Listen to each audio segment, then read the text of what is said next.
seja bem-vindo, seja bem-vinda. Nessa edição do Alesp em Pauta, vamos falar sobre as consequências do uso de celulares em sala de aula.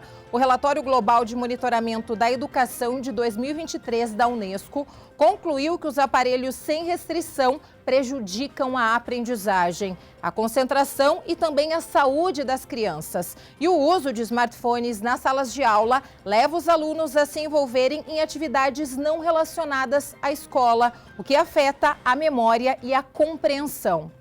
Segundo dados do Programa Internacional de Avaliação de Alunos, o PISA, o exame aplicado pela Organização para a Cooperação e Desenvolvimento Econômico, mais de 45% dos alunos relatam que o uso de dispositivos em sala de aula atrapalha a atenção nas aulas de matemática. E o Brasil, como sexto país com a maior taxa, mais de 40% de alunos que afirmam se dispersar quando observam o uso do equipamento por um outro colega. Aqui na Alesp, tramita o projeto de lei 293 de 2024, de autoria da deputada Marina Elou da Rede, que proíbe o uso de celulares e outros dispositivos eletrônicos por alunos nas unidades escolares da rede pública e privada. Para falar sobre este assunto, conversamos de forma remota com Ana Carolina Praça, psicopedagoga, e também Tatiana Serra, psicóloga. Muito obrigada pelas participações, Ana e Tatiana.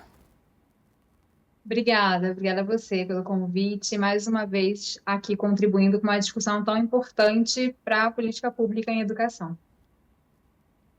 Muito obrigada pelo convite, é sempre um prazer poder contribuir, né, com informações e na Alesp, que é interessante para nós em relação a políticas públicas e tudo mais. Muito obrigada. Eu já começo perguntando para vocês, posso começar pela Ana e depois a Tatiana complementa. Quais são os impactos psicológicos para os alunos que utilizam os telefones celulares na sala de aula? Eu já apresentei um dado de que os alunos mesmos, né, eles falam que prejudica aí a atenção, principalmente nas aulas de matemática, acredito também nas aulas de raciocínio lógico, como física, química, enfim. Bom, o grande impacto que nós vemos, né, é o que a gente comumente chama por ansiedade, né, mas não é necessariamente o transtorno ansioso, mas um comportamento ansioso. Porque quando a gente pensa no uso do celular, assim como de outras telas e outras tecnologias, como videogame, por exemplo, a gente tem acesso muito rápido a diferentes informações. Então, a um clique de distância, a gente consegue ir mudando de forma rápida aquele estímulo que eu estou recebendo. E isso a nível cerebral, né, o funcionamento cerebral, ele vai ter, o sistema de recompensa, ele vai ser recompensado de uma forma contínua, que não é comum na vida real, né, muito menos na escola. A escola, ela segue um padrão de ensino que é mais monótono, mais aprofundado, muito diferente da velocidade em que as informações estão, né, na internet, por exemplo. Então, isso traz um comportamento que a gente chama, né, de ansioso, porque a gente acostuma o nosso cérebro a liberar, né, neurotransmissores ali relacionados ao prazer, à sensação de prazer, e aí a gente se sente recompensado de uma forma muito rápida, que na escola a gente não consegue atingir essa mesma velocidade. Tatiana? A gente pode observar, né, como a Ana comentou sobre a ansiedade, isso a médio e longo prazo pode ser um fator para desenvolver um transtorno ansioso. Além disso, o aluno, quando ele está usando o aparelho, além dele ter uma recompensa imediata, ele também tem acesso ao que está acontecendo no mundo fora da escola em tempo real. Isso leva a distanciamento do ambiente real, né, da situação real que ele está, que é a sala de aula, o aprendizado. E aí isso vai, obviamente, levar uma distração, uma desatenção e a perda do foco para o que ele está vivendo no momento. Então, é como o corpo dele está presente no ambiente, mas o pensamento, a interação dele está em outro. E isso também gera uma ambiguidade para o cérebro, né, para o sistema de aprendizado e recompensa. Ana, e quais as medidas que a gente pode ver nas escolas ou que as escolas ainda podem tomar para tentar minimizar esse uso dos aparelhos? Como eu falei, a gente tem um projeto aqui na Alesp, né, que está tramitando, que proíbe essa utilização, mas no momento ela não é proibida. E a gente sabe que mesmo que algumas escolas no regimento interno ali proíbam, os alunos sempre dão um jeitinho de levar escondido, utilizar ali debaixo da carteira ali bem escondido para que o professor não possa perceber. Mas como vocês, com o trabalho de vocês, como vocês acreditam que a escola pode minimizar para também não seja tão rígida ao ponto de tirar o aparelho do aluno? Uhum. A grande estratégia é usar ao nosso favor, né? Quando possível, quando a gente puder proporcionar, por exemplo, uma pesquisa, que a gente dê uma função pedagógica ao uso do celular. E também acho que a gente pode pensar, como a Tatiana falou, desse distanciamento, né? Que quando a gente liga o celular, né? A nossa cabeça, a nossa atenção se desloca para um outro lugar, pensar o porquê que a escola não está tão interessante quanto olhar para fora, né? E quando não tinha o celular dessa forma, né? Hoje, como a gente tem hoje em dia, é tão comum que tem pessoas que têm até mais de um aparelho, a distração ainda acontecia, só que por outras formas, né? Pela janela, pelo colega do lado, passar o bilhetinho no papel, né? Então a distração ainda acontecia. Agora, né, pelo uso do celular e toda essa questão que tanto eu quanto a Tatiana falamos na pergunta anterior, sobre o sistema de recompensa, sobre cérebro, né? Então, isso acaba ficando mais aparente. Como estratégia, então, né? Acho que uma grande sugestão, mas que na verdade não é tão simples, é repensar a forma como a escola tem se estruturado, para ela ser tão interessante quanto o uso de telas. E também, né, se for possível, tentar incorporar o uso do celular no dia a dia, ali nas atividades pedagógicas, com um fim pedagógico. Porque a proibição, ela pode causar, inclusive, né, a insatisfação. Não vai, somente a proibição não vai impedir o uso, né, como você bem colocou, mas ainda pode causar aquele sentimento de revolta, né, porque tudo que é proibido, né, as pessoas demonstram mais interesse. Então, ainda pode ter o efeito oposto. E a escola pode usar isso a seu favor. Na época da pandemia, as escolas precisaram se reinventar em relação ao uso de tecnologia. A gente poderia tentar manter o que for possível, né, diante de cada realidade, obviamente, para preservar esse uso. Preservar o uso, mas sabendo como utilizar no momento correto, né, Tatiana? E com a orientação do professor, né? Que não é para sair da aula e olhar as redes sociais, né? Ou aplicativos de conversa, é para ter um fim pedagógico no uso. Exatamente. A proibição, ela vai gerar mais expectativa. Então, às vezes eu estou numa aula, por exemplo, de matemática e estou proibido de usar o celular. Então, talvez o meu pensamento esteja deslocado para lá. Nossa, o que será que está acontecendo? Que horas que eu vou poder mexer? Enfim, vários efeitos colaterais em relação à proibição. Pode ser um caminho? Pode ser um caminho, mas precisa ser estruturado em relação à implementação disso, né? Hoje a gente também não pode negar que hoje a era é tecnológica. Então, proibir ou deixar de usar a ferramenta tecnológica vai meio de contra com a era que a gente vive atualmente.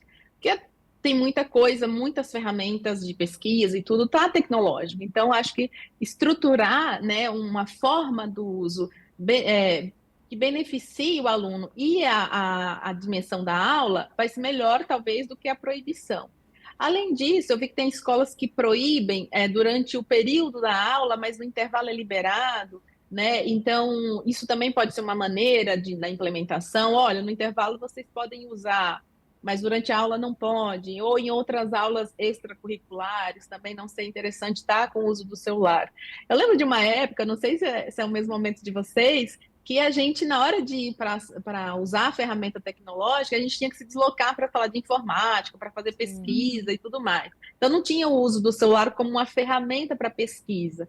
E a gente fazia pesquisa mesmo assim, né? Era um momento também interessante. Então, talvez equipar a escola, equipar a sala de aula, os professores também buscarem ali atualizações, como a Ana trouxe, para deixar a aula interessante e atualizada não só no sentido de conteúdo, mas no sentido da apresentação, da direção da aula. Porque tem coisas no mundo lá fora que são realmente mais interessantes do que eu estar na sala de aula discutindo sobre fórmula de Bhaskara, né? Sobre a matemática, qual é a fórmula que eu vou usar. Mas se eu trago do mundo lá fora um tema que eu insira nessa fórmula, que eu insira nesse conteúdo, uma maneira de interagir, vai facilitar muito mais a recompensa desse aluno, o interesse dele vai aumentar, porque aí ele traz da realidade dele para um conteúdo em que ele tem que aprender, né, que faz parte da grade dele. Então, isso vai tornando mais interessante, e aí até o celular vai deixando de ser tão importante para ele, né? E por mais que o mundo esteja... Um outro ponto, Priscila, desculpa. Não, pode continuar. Um outro ponto é em relação à parceria com a família, né? Porque se na família não conseguem ter um controle sobre o uso do celular, quando a criança entra, né, o adolescente entra no ambiente escolar, a falta vai ser muito maior, porque ele já estava com, né, todo o mecanismo do sistema de recompensa ali funcionando, e aí, de repente, ele deixa o celular, né, numa caixa ou numa outra sala, enfim, para poder assistir a aula.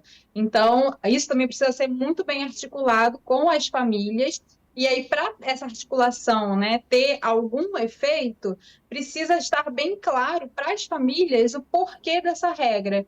Né? Eu costumo, quando eu falo de regras, eu costumo sempre dar o exemplo do trânsito, né? Que quando a gente aprende a dirigir, a gente aprende o porquê das regras, né? Então, por que tem o limite de velocidade? Muitas pessoas respeitam o limite de velocidade apenas para não ter a punição, né? A multa, enfim.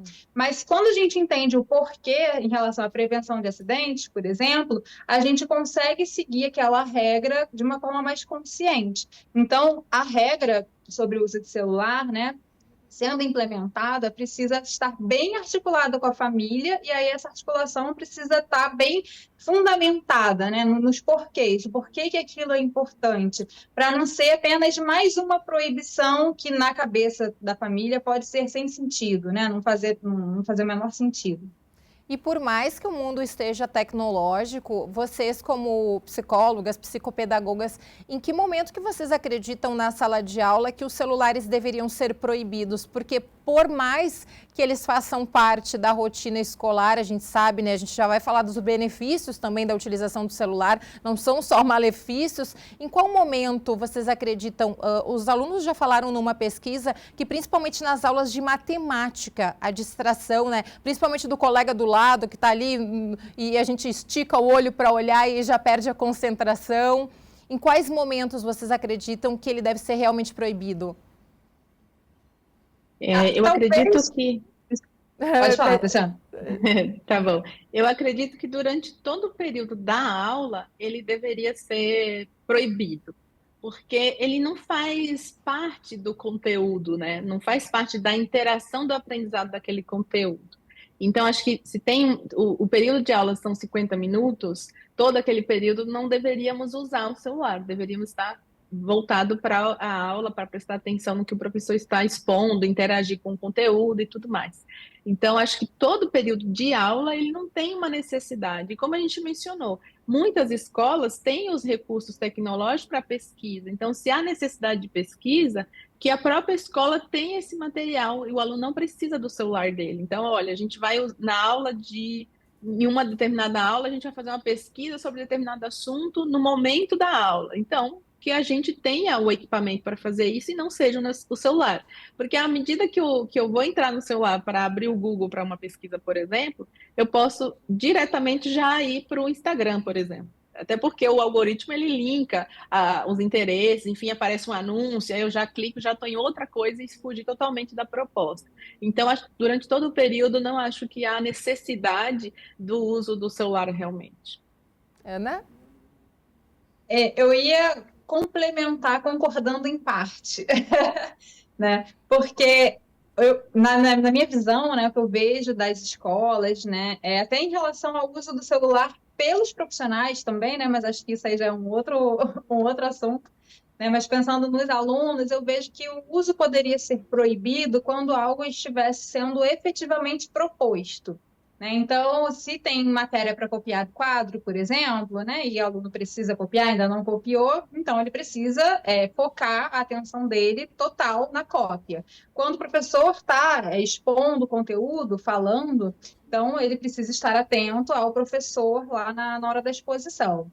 Mas eu vejo nas escolas que eu trabalho, por exemplo, que muitas delas têm uns cantinhos, né? Então, tem um cantinho de leitura, dependendo da idade da criança, tem um cantinho dos brinquedos, para quando a criança finaliza a tarefa, enquanto aguarda os colegas finalizarem também, para não ficar, né, aquela confusão e acabar atrapalhando os colegas, elas têm a permissão do professor para irem para esses cantinhos, então, para ler ou para brincar.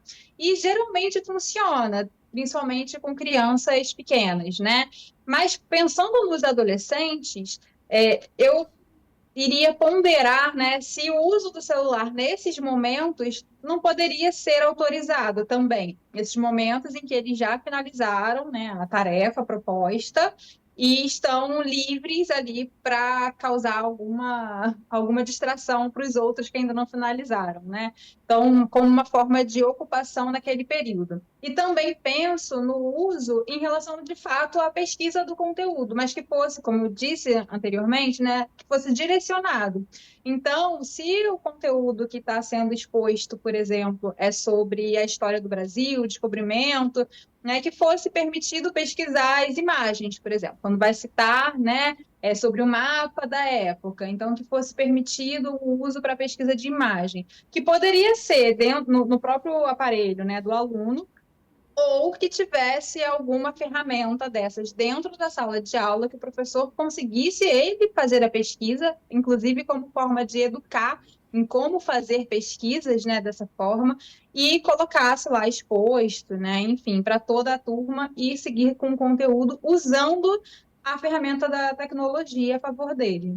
Vocês já adiantaram no início do programa que uma das consequências desse uso do celular em sala de aula é a ansiedade, mas outras consequências também se agregam a essa questão, né? Porque o aluno fica ali envolvido na tela e muitas vezes ele nem interage com os colegas, né, Tatiana? Exatamente, tem um prejuízo na interação social, né, na troca. E a relação social, ela promove, quando eu troco com outro, promove novas sinapses, promove novas conexões neuronais, que isso vai favorecer para o meu aprendizado. Quando a gente relaciona o aprendizado com momentos afetivos, com os momentos prazerosos, ele é muito mais potencializador. Então, uma coisa que eu faço ali sozinha, no ambiente neutro, eu vou aprender de uma forma. Quando eu faço com o meu colega, numa interação, numa troca social, eu vou aprender de outra forma e isso vai ser absorvido de uma maneira mais consistente, porque existe uma afetividade relacionada.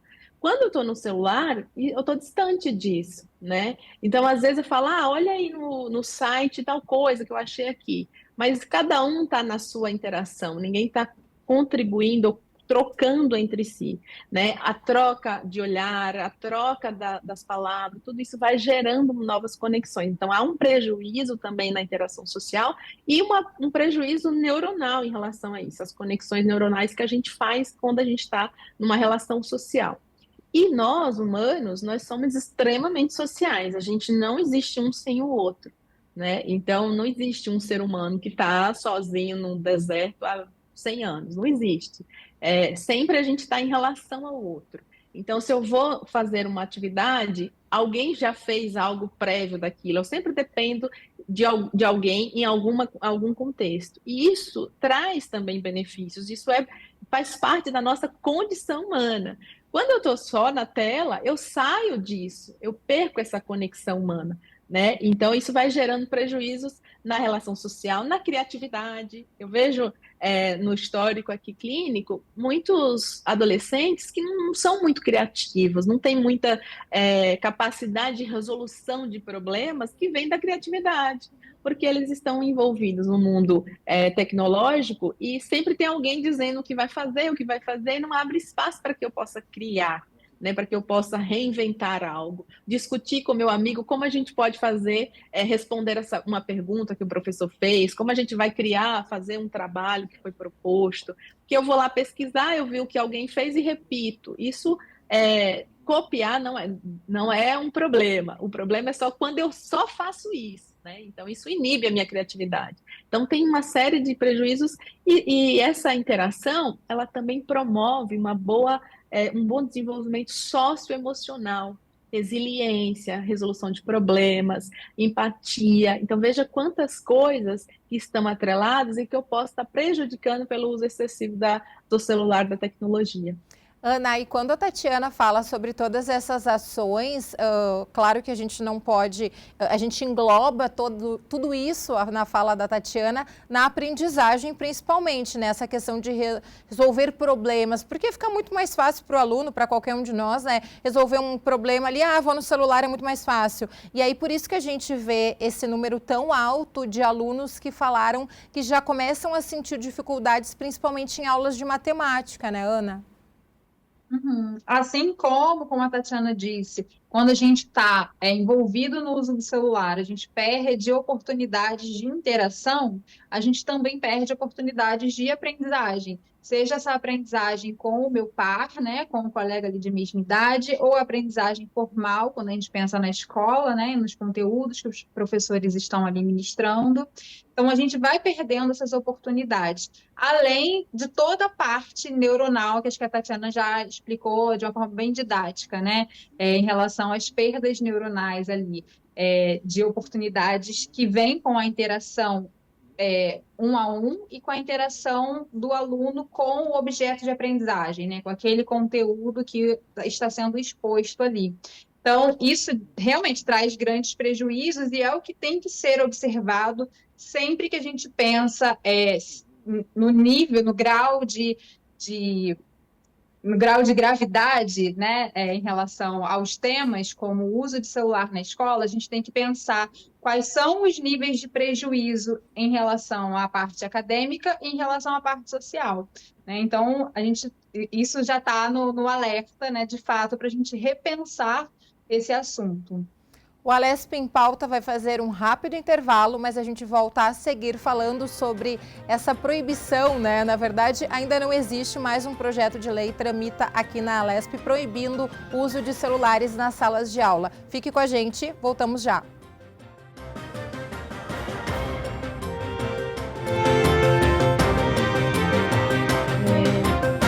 A gente terminou de formar um logo frontal.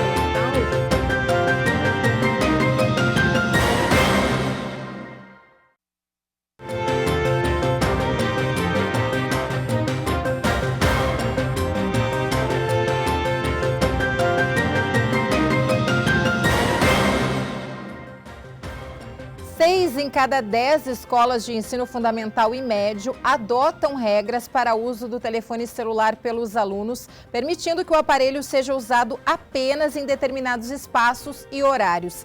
Em 28% das instituições educacionais, o uso do dispositivo pelos estudantes é proibido, segundo aponta a pesquisa TIC Educação de 2023, lançada pelo Comitê Gestor da Internet. No Brasil, isso todo número somente aqui no Brasil. Existem números também no exterior, a gente já vai falar sobre isso, porque nesta edição do Alesp em Pauta, estamos falando sobre as consequências do uso de celulares em sala de aula. De forma remota, estamos conversando com a Ana Carolina Praça, psicóloga escolar, psicopedagoga, né? Psicopsicóloga, né? E Tatiana Serra, psicóloga. Tatiana e Ana, eu já queria falar com você sobre esse número, porque já existem, né, como nós falávamos no bloco anterior, escolas que, por determinação própria, em conversa com os pais, naquelas reuniões, já determinaram, é proibido. E a gente sabe que em muitos países, como eu falei da questão do exterior, nos Estados Unidos principalmente,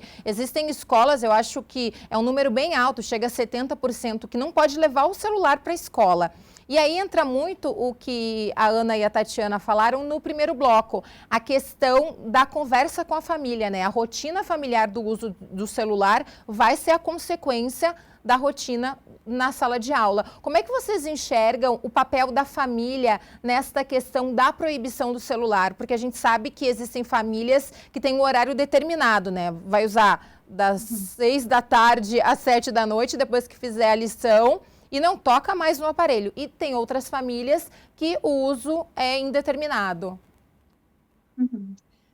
A parceria com a família é só o mais importante, né? Porque a criança, ela vive no meio familiar há mais tempo do que o tempo que ela vive na escola, né? A vida escolar dela é menor do que a vida em família, e a família é a principal fonte de referência.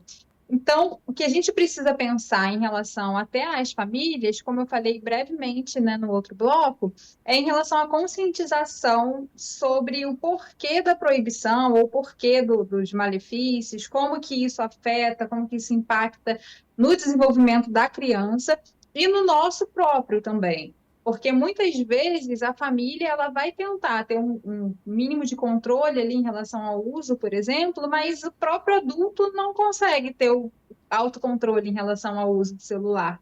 Então, é ter o entendimento de que o pai, a mãe, a avó, eles vão ser os modelos do comportamento também. Não adianta a gente conscientizar a família em relação ao desenvolvimento infantil e seus impactos, como a gente falou bastante no bloco anterior, mas também em relação à importância deles serem os modelos, né? Deles conseguirem ver o impacto que tem nas próprias vidas, que vão ser outros, né? Porque já vão estar numa outra fase do desenvolvimento, mas ainda assim gera impacto, e a importância, então, do modelo para o comportamento da criança. Tatiana? A participação da família é inegociável, né? Eu acho que não tem como você promover uma mudança de hábito de comportamento em crianças e adolescentes se a família não participar. Como a Ana falou, a família, eu passo mais tempo com a família do que na escola. E os hábitos que eu tenho com a minha família, eu levo para a escola.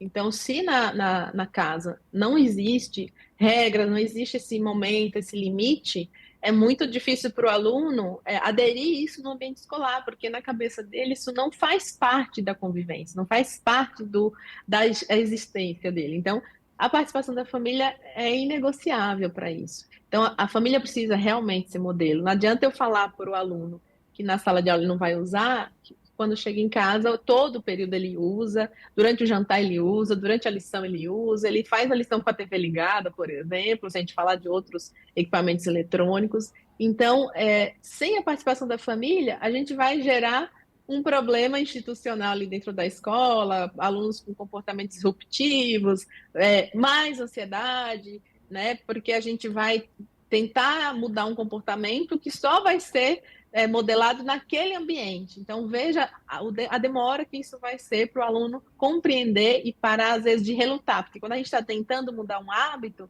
a gente fica relutando com ele até isso implementar. E se eu faço isso na escola e faço também em casa, é muito mais rápido essa mudança. Mas se eu só faço isso num ambiente, num determinado momento, aí é muito difícil.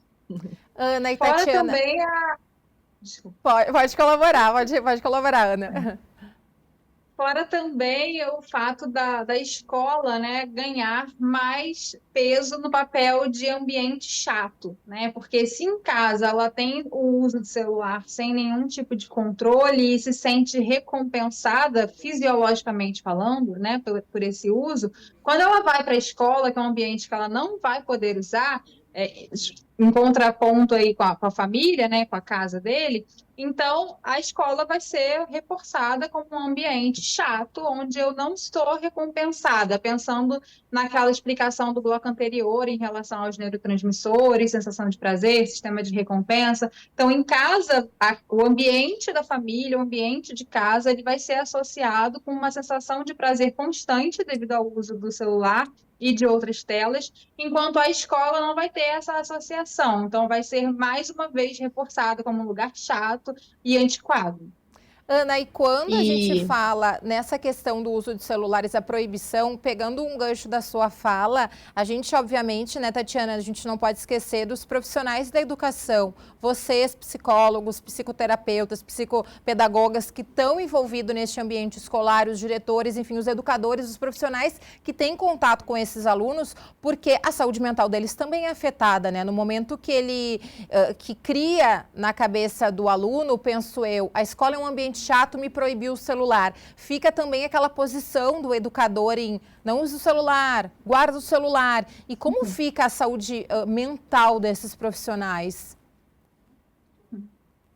Acho que Acho esse, para quem está na escola, né? Eu, enquanto psicóloga escolar, também, além de psicopedagoga, acho que a saúde mental do profissional da educação é o grande ponto, assim, desse momento, e por vários motivos. Pensando exclusivamente em relação a esse controle, né, do aluno, seja do uso de telas, sejam outros controles que eles precisam exercer dentro de sala de aula, né, controle comportamental, eles precisam manter ali, né, de forma controlada a atenção do aluno sobre o conteúdo que ele está passando. Então, é uma pressão muito grande para o professor, porque ele tem que ser interessante o suficiente, ele tem que saber o conteúdo de forma suficiente para ensinar aos alunos. Ele tem que saber usar as ferramentas que estão ali disponíveis, seja quadro e giz, seja um projetor, seja um computador. Então, é muita pressão. E fora isso, né, controlar os comportamentos, ter uma noção ali para colaborar também para a aprendizagem de alunos com deficiência também, que é mais uma coisa que acontece na sala de aula que sobrecarrega o professor muitas vezes. Então, para o professor se sentir fortalecido, né, ele precisa dessa atenção, de cuidados mesmo em relação à sua saúde mental.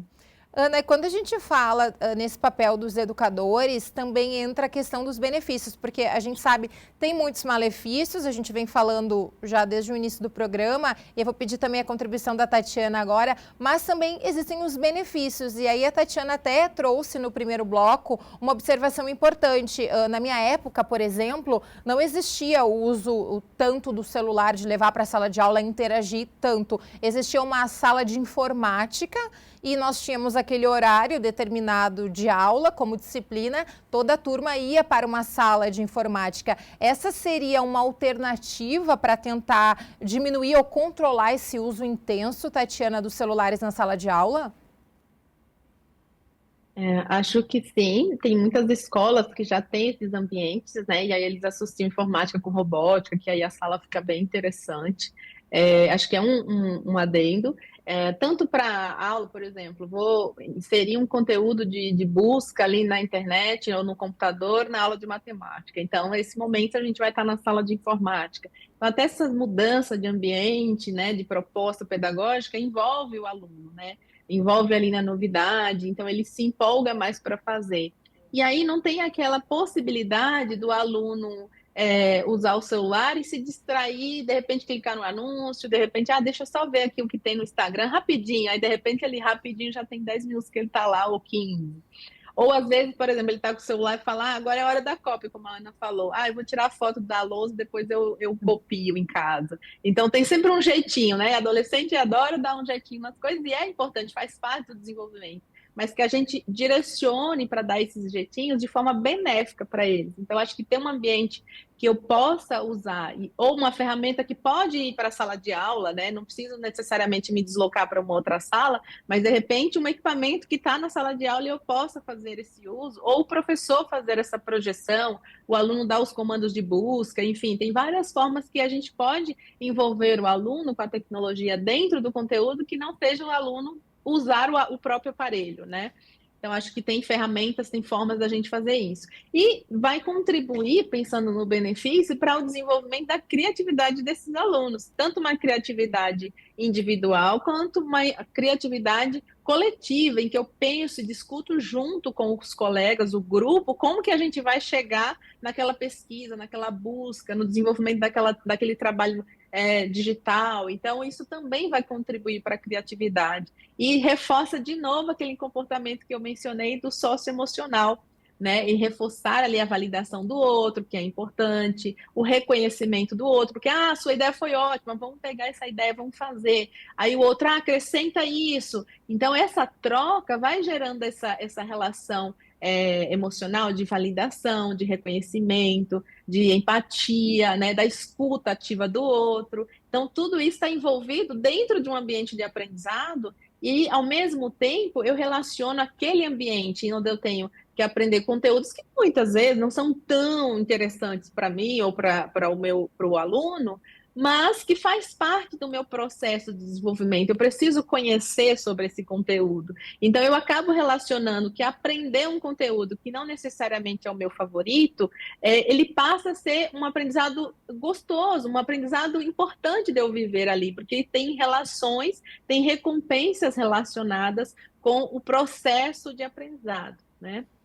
E essas relações é até muito o que a Ana falava na questão da saúde mental dos educadores, de vocês profissionais, né, que estão no ambiente escolar. Porque quando tem o uso intenso do celular, muitas vezes o aluno nem se preocupa em perguntar para o professor, né? Ele, o Google vai resolver, vou perguntar ali. E aí acaba não tendo essa interação, o que também, de determinada forma, acaba afetando o trabalho e, como a gente falava, a saúde mental desses profissionais, de vocês, os profissionais, né? Sim, e também Exato. uma coisa importante sobre isso é em relação à verdade, à informação verdadeira, porque quando a gente pesquisa na internet, aparecem diversas informações, algumas reais, outras não, né? E aí o professor, ele tendo o controle ali de como isso está sendo usado, pode inclusive educar no sentido de ensinar a diferenciar o que que é uma informação verdadeira ou fiquei na dúvida, o que que eu faço com essa dúvida diante dessa informação que eu li?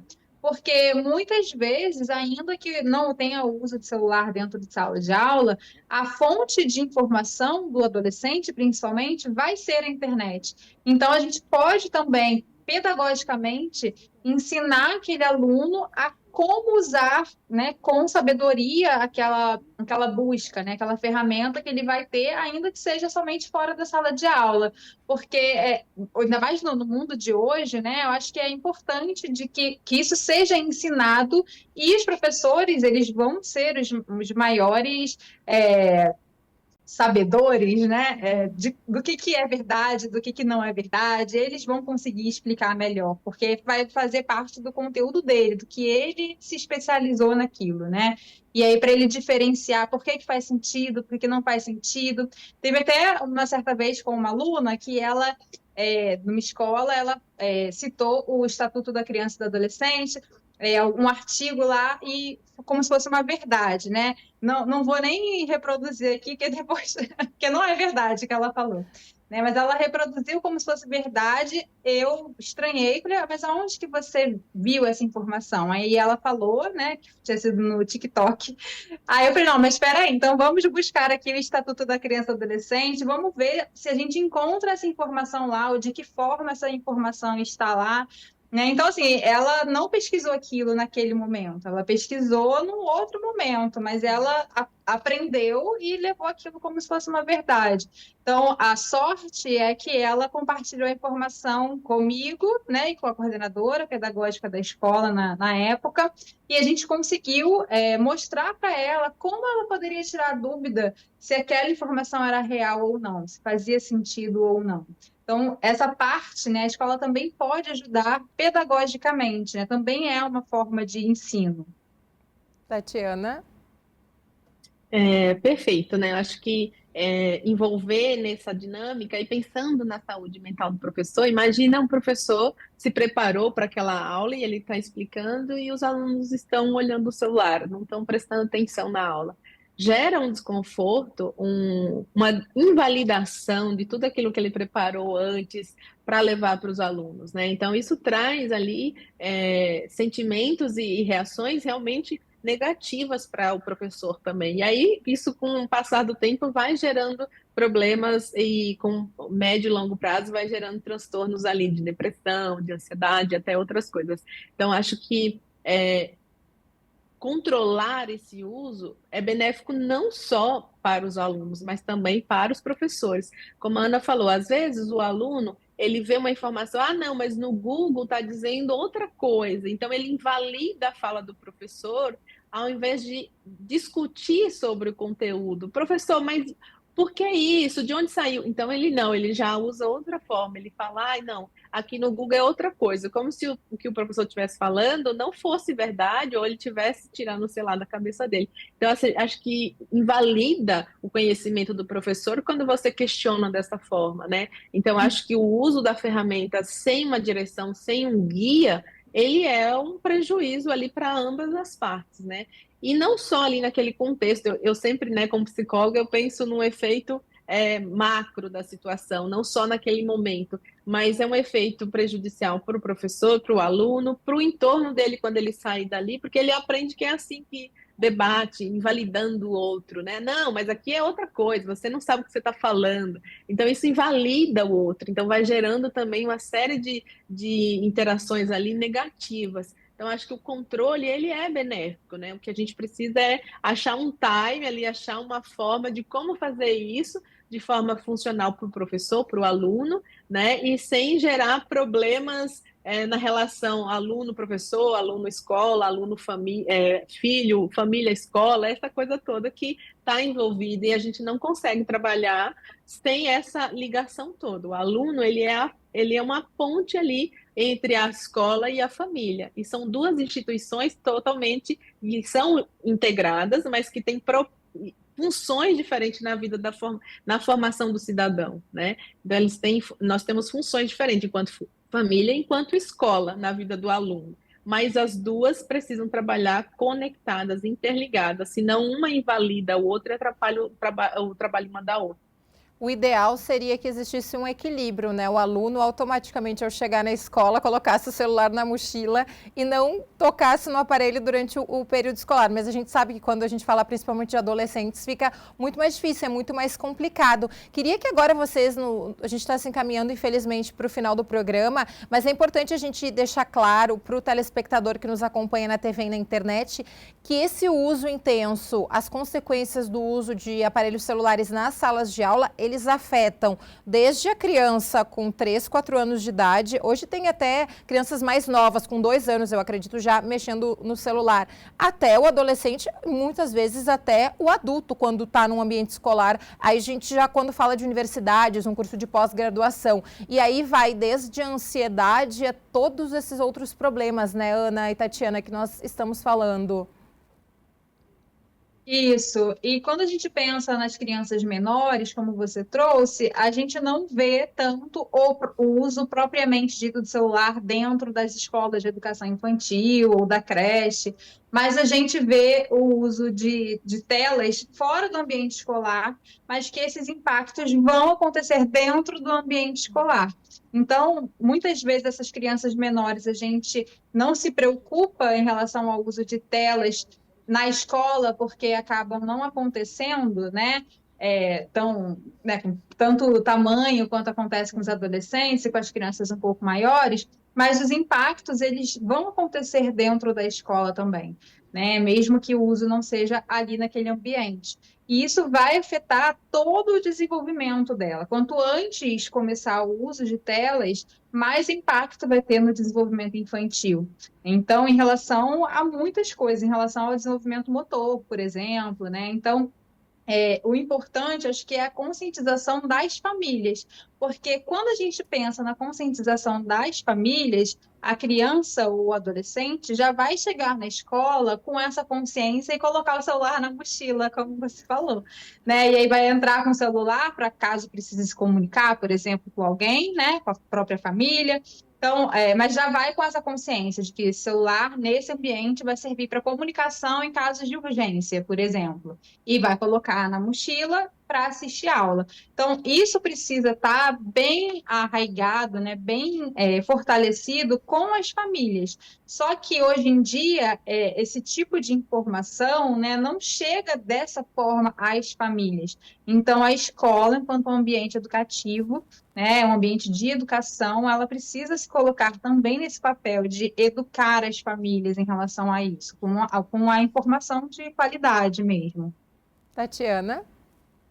E levar ali como que o celular ele seja um parceiro, um uso na necessidade, mas não um objeto insubstituível, que se eu perder, se eu ficar sem aquilo, nossa, perdi meu chão. Então, assim, ser um aliado e não um substituto, né, do aprendizado, nem da busca, da interação, né? Então, ele ser um aliado na interação e não um substituto da interação. Então, acho que criar essa relação de equilíbrio entre, e a Ana falou muito bem em relação a a escola também ser uma ferramenta, ter atitudes e ações que eduquem a família, e não seja só uma coisa unidirecional, né, unilateral de, a gente está proibida, aquela escola proíbe o celular. Não, mas existe um contexto, existe um porquê, a gente vai promover uma psicoeducação, né, para essa família, para que em casa ele também consiga, né, junto com com o filho dele, com a criança ou adolescente, criar essa relação ali de, olha, essa ferramenta é um aliado seu e não um substituto das necessidades. Cartilhas favorecem também cartilhas educativas, né?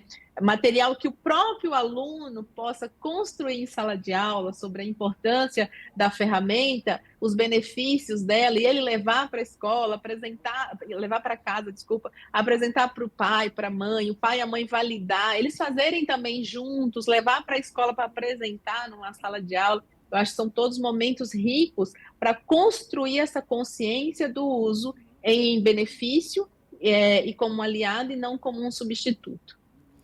Ana Carolina Praça e Tatiana França, muito obrigada pela participação de vocês neste Alesp em Pauta, que falamos sobre as consequências do uso de celulares em sala de aula. Ana, muito obrigada pela sua participação. Mais uma vez, obrigada pelo convite. É sempre muito bom poder contribuir com discussões quando a gente está pensando em implementação de políticas públicas. Esse diálogo que a gente tem aqui, ponderando diversos pontos, é o que a gente tem que fazer nas escolas, inclusive. Então, que o diálogo seja a chave para a gente pensar sobre os assuntos como esse. Tatiana, obrigada a você também. Muito obrigada pelo convite, por abrir esse espaço, né, para essa discussão que não vai encerrar aqui, que ela se estenda aí para outros lares, para outros contextos também. Muito obrigada. E muito obrigada a você que nos acompanhou pela TV e pela internet. O Alesp em Pauta fica por aqui. Até a próxima. Tchau.